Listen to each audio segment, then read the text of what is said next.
శ్రీ గణేశాయ నమః. శ్రీ సరస్వతియే నమః.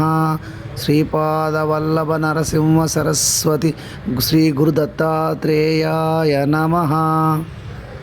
గురు దత్తాత్రేయులు త్రిమూర్తి స్వరూపంగా, అంటే బ్రహ్మ విష్ణు శివుడు త్రిమూర్తుల అవతారంగా ఒకే రూపంలో భావిస్తారు మరియు పూజిస్తారు.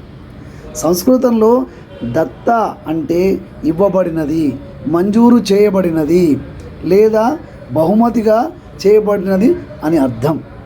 దత్తాత్రేయుడు మన ముందు ఒక ఆధ్యాత్మిక అయస్కాంతంగా మరియు దైవిక శక్తి యొక్క అద్భుతమైన స్వరూపంగా ఉన్నారు. ప్రజలను అజ్ఞాన బారి నుండి విడిపించి జ్ఞానం మరియు ఆధ్యాత్మిక ఆనందం యొక్క కాంతితో వారి హృదయాలను వెలిగించడానికి శ్రీ గురు దత్తాత్రేయ స్వామి వారు ఈ భూమిపై అవతరించినారు. ఓం ద్రాం దత్తాత్రేయాయ నమః అనే మంత్రమును దత్తాత్రేయ భగవానుడికి అంకితం చేయబడింది. దత్తాత్రేయుడిని అవధూతగా పరిగణిస్తారు. అంటే అతను వేద నియమాలను పరిమితులకు అతీతుడు మరియు స్వేచ్ఛాస్ఫూర్తి. దత్తాత్రేయ స్వామి ఆరాధన మరియు ఉపాసన ద్వారా జ్ఞానం లభిస్తుంది.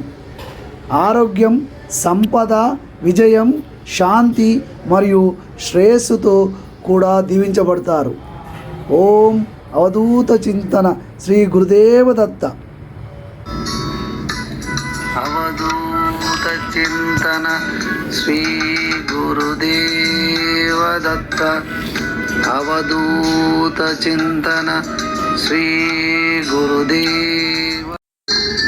అవధూత చింతన శ్రీ గురుదేవ దత్త. అవధూత చింతన శ్రీ